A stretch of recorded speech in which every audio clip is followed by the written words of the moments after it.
Ganga school bag ನ ನೋಡಿದ್ಯಾ full ಅರ್ಧೋಗಿರುತ್ತೆ, ಅದಕ್ಕೆಲ್ಲ ಪಿನ್ ಹಾಕೋ ಬಂದಿರ್ತಾಳೆ. ಹೌದು ಕಣೆ, ಶೂ ಎಲ್ಲ ಅರ್ಧೋಗ್ಬಿಟ್ಟಿರ್ತಾ, ಅದಕ್ಕೂ ಪಿನ್ ಹಾಕೋ ಬರ್ತಾಳೆ. ಗೊತ್ತಾ, ನಂತರ ಲಂಚ್ ಬ್ಯಾಗ್ ಕ್ಯಾರಿ ಮಾಡಲ್ಲ ಅವಳು. ಲಂಚ್ ಬಾಕ್ಸ್ ನೆಲ್ಲ ಸ್ಕೂಲ್ ಬ್ಯಾಗ್ ಒಳಗಡೆ ಹಾಕೋ ಬರ್ತಾಳೆ. ಅದೆಷ್ಟು ವಾಸನೆ ಬರುತ್ತಲ್ವಾ. ಅವಳು ಯೂನಿಫಾರ್ಮ್ ಐರನ್ ಮಾಡ್ಕೊ ಬರಲ್ಲ, ಸುಕ್ಕಾಗಿರುತ್ತೆ, ಹಂಗೆ ಬರ್ತಾಳೆ. ಕೂದಲೆಲ್ಲ ಕೆದರ್ಕೊಂಡ್ ಬಂದಿರ್ತಾಳೆ, ಟೇಪು ಹಾಕೊಂಡ್ ಬರಲ್ಲ. ಹೋಟ್ಲಿನಲ್ಲಿ ಕೆಲಸ ಮಾಡ್ತಾರಂತ, ಅವ್ರ ಮನೆ ಹೆಂಗಾದ್ರೂ ಇರುತ್ತೋ. ಹೌದು, ತುಂಬಾ ಗಲೀಜಿರ್ಬೋದಲ್ವಾ. ಆದ್ರೂ ಅವಳಿಗೆ ಹೆಂಗ್ ಅಷ್ಟು ಮಾರ್ಕ್ಸ್ ಬರ್ತಿದೆ ಗೊತ್ತಾಗ್ತಾ.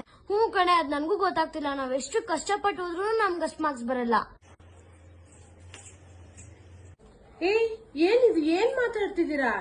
ಇಷ್ಟು ಸಣ್ಣ ಬಾಯಲ್ಲಿ ಇಷ್ಟೊಂದು ದೊಡ್ಡ ದೊಡ್ಡ ಮಾತುಗಳು ಬರ್ತಿದ್ಯಾ? ಬೇರೆಯವ್ರ ಬಗ್ಗೆ ಮಾತಾಡೋ ಅಷ್ಟು ಬೆಳೆದ್ಬಿಟ್ರ ನೀವು? ಬೇರೆ ಮಕ್ಕಳನ್ನ ನೋಡ್ಕೊಂಡು ಆಡ್ಕೊಂಡ್ ನಗೋದಾ ಕೆಲ್ಸ ನಿಮ್ದು?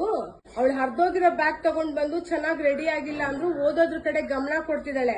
ನೀವು ಚೆನ್ನಾಗಿರೋ ಬ್ಯಾಗು ತಗೊಂಡ್ ಹೋಗ್ತೀರಾ, ಚೆನ್ನಾಗಿ ರೆಡಿ ಹಾಕೊಂಡು ಹೋಗ್ತಿದಾರೆ. ಯಾಕೆ ಮತ್ತೆ ಓದ್ತಾ ಇಲ್ಲ ಸರಿಯಾಗಿ? ಅವಳಷ್ಟು ಮಾರ್ಕ್ಸ್ ಯಾಕೆ ತಗೊಳಕ್ ಆಗ್ತಿಲ್ಲ? ಅವಳ ಗಮನ ಓದೋದ್ರ ಕಡೆ ಇದೆ, ನಿಮ್ಮಿಬ್ರು ಗಮನ ಬೇರೆಯವ್ರನ್ನ ನೋಡ್ಕೊಂಡು ಆಡ್ಕೊಂಡ್ ನಗೋದ್ರ ಕಡೆ ಇದೆ. ಇದು ಬ್ಯಾಡ್ ಬಿಹೇವಿಯರ್, ಇದು ಒಳ್ಳೆ ಮಕ್ಕಳ ಲಕ್ಷಣ ಅಲ್ಲ. ಇದು ನಿಮ್ ಹತ್ರ ಇರೋ ಥಿಂಗ್ಸ್ ನ ಅವಳ ಜೊತೆ ಶೇರ್ ಮಾಡ್ಕೊಂಡು ಫ್ರೆಂಡ್ಶಿಪ್ ಮಾಡ್ಕೊಳ್ರಿ.